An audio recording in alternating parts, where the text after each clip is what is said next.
Welcome to our channel. Today we how to reduce living costs with Airbnb, beginner guide step by step clearly.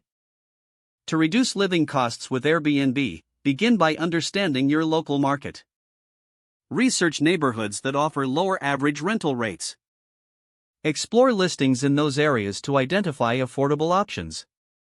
Consider extending your search radius to include nearby suburbs or less popular areas.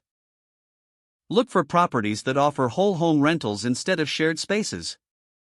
Evaluate the amenities included in each listing, such as kitchen facilities. Calculate potential savings by comparing nightly rates to hotel prices. Leverage seasonal trends when booking, as prices often drop during off-peak times. Set price alerts for specific listings that fit your budget. Utilize filters on the Airbnb website or app to narrow your search by price range. Read reviews carefully to ensure that the property meets your expectations. Contact hosts for clarification on any policies or fees that may apply. Inquire about discounts for longer stays, as many hosts offer reduced rates for extended bookings. Consider using Airbnb's monthly stays option for deep discounts on monthly rentals. Factor in additional costs such as cleaning fees or security deposits when budgeting. Explore shared accommodations if you are open to sharing a space with others to lower costs. Stay flexible with your travel dates to take advantage of the best deals available. Once you find a suitable property, book promptly to secure the best rate.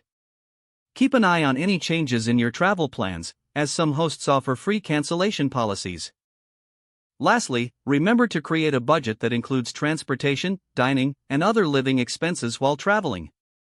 By following these steps, you can effectively reduce your living costs using Airbnb options. If the page does not load, refresh the browser or try. Make sure you are using the correct email address, then retype it carefully to avoid small typos. If your password is not accepted, use the reset option and create a new strong password you can remember. Check your spam folder for verification or security emails, then complete any requested confirmation steps. Enable two-factor authentication if available to improve account security and reduce unauthorized access risk. After signing in, review your profile details so your contact information and settings are accurate and current. If you see an error message, note it down and try again after restarting your device and internet connection. Don't forget to like this video and subscribe to our channel for more step-by-step tech guides.